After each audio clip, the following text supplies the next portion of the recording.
Hello, my name is lesfleursdelanuit. I'm a photographer who specializes in macro photography and artistic editing. This is the second part of a multi-part tutorial that will show you how to create a dreamy minimalistic edit. In this tutorial, I will begin showing you how to minimize the distractions in your background and foreground. This is a multi-step process that involves separating your image into its component parts. In this tutorial, we're going to first isolate our subject on its own layer. Then we're going to remove the subject from the background layer. Our ultimate goal is to split our image into its component parts. That is, we're going to isolate the subject and other important compositional elements on their own layer. We then will isolate the background and foreground on their own layer as well. So, for organizational purposes, we're going to go ahead and rename this layer Original. So we're going to double click on this layer. In the window that pops up where it says name, we're going to enter Original. And then we're going to click OK. So now the next thing we want to do is we want to create two duplicate copies of this layer. So we're going to right click on this layer. In the menu that pops up, we're going to select Duplicate Layer. Where it says As, we're going to enter Background and press OK. Now we're going to right click on the background layer.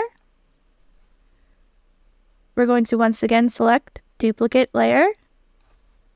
Where it says As, this time we're going to enter Subject and press OK. So now we have a total of 3 layers. The subject layer will only contain the subject and other important compositional elements that we do not want to lose while we're editing. The background layer is going to contain only the foreground and the background. We are going to remove the subject and any important compositional elements from it. The final layer is the original layer. We're keeping this around in case we make a mistake and we want to revert to the original. Now what we're going to do is we're going to isolate the subject and any important compositional elements on its own layer. So the first thing we want to do is make sure the subject layer is selected. And now we've selected the subject layer. As I said in the previous tutorial, for this image, I consider these flowers and the foreground to be the primary subject of this image. I still consider that to be the case. So I consider this flower, and this dark bud to be the primary subject of this image. However, I also really like this light purple bud in the background. I think it adds a lot to the composition of the image, and I do not want to accidentally lose it or otherwise do something to it that I'm going to dislike while I'm editing, so I'm just going to isolate it on the subject layer along with the primary subject. So the first thing I want to do is I want to select the primary subject. To do that, I'm going to use the Object Selection tool, which is right here. Now, the way the Object Selection tool works is it allows you to draw a rectangle in the area of your image where you want to select an object.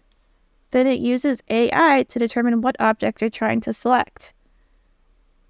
Now, the RTX accelerated GPU on this laptop actually accelerates and improves this process. So it makes it much faster and more accurate. So I'm going to demonstrate this by just going ahead and doing it. So let's do it now.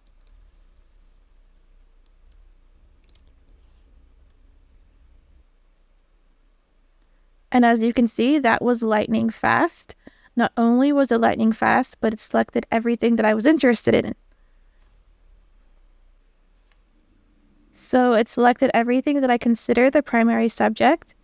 It also selected this golden piece right here, which I wanted to select as well. And it also selected the stem. This is particularly impressive. That is because in older object detection algorithms that relied heavily on edge detection, this would have been really difficult to select because the edges would have been very faint and difficult to detect.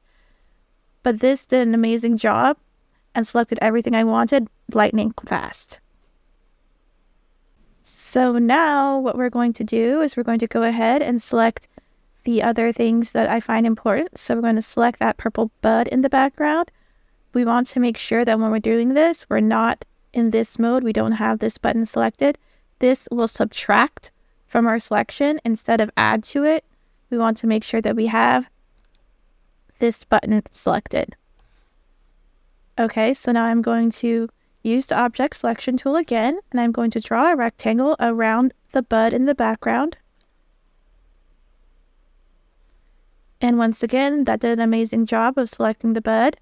And now I'm going to select the golden part at the bottom with the object selection tool again.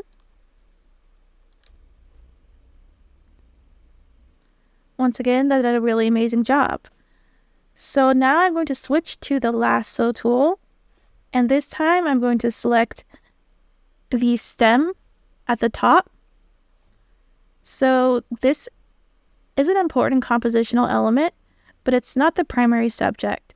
For the primary subject, I want to make sure that the selection is as accurate as possible, but for this, it doesn't really matter. So it's okay if I use the lasso tool to select the stem in this case.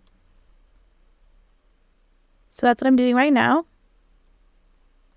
I'm just making a rough selection.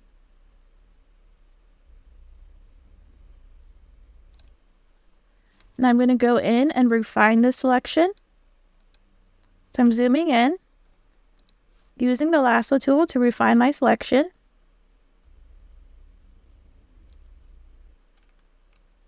I want to make sure these two parts are absolutely connected.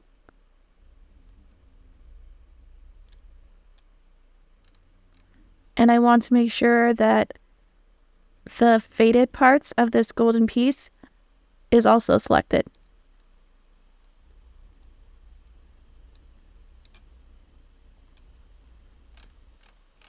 Okay, I think that looks pretty good. I'm going to zoom out again.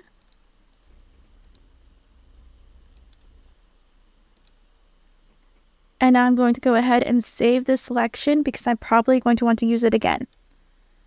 So I'm going to go to Select, Save Selection. In the window that pops up where it says Name, I'm going to enter Subject and press OK. Now I'm going to go ahead and actually do the isolation. This is really simple. All I have to do is click this button right here. This will create a mask out of the selection I just made. Now we want to make sure that it did actually isolate those elements. So what we're going to do is we're going to turn off the background layer and the original layer. So let's go ahead and turn those two layers off. And as you can see, we did isolate the elements we wanted to. So we're going to turn those layers back on. And we're going to save.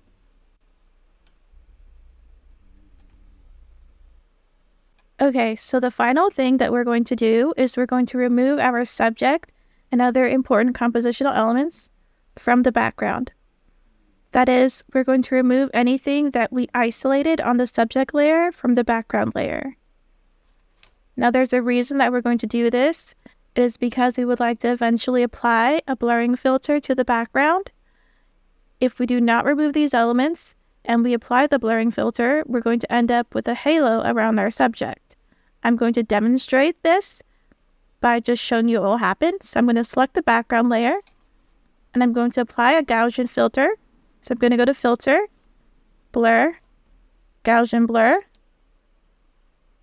As you can see, there's a halo around the subject. We do not want this. So we're going to press Cancel. And now we're just going to remove those elements. So we're going to go to Select, Load Selection. Where it says Channel, we're going to choose Subject. We're going to press OK. Now we're going to go back to Select, Modify. We're going to choose Expand. In this window that pops up, where it says Expand By, enter a value between 20 and 50 pixels. We do not want to expand by that much. The value that we currently have entered, which is 50 pixels, is good enough for this particular tutorial, so we're just going to press OK. Now we're going to go to Edit, Fill, where it says Contents.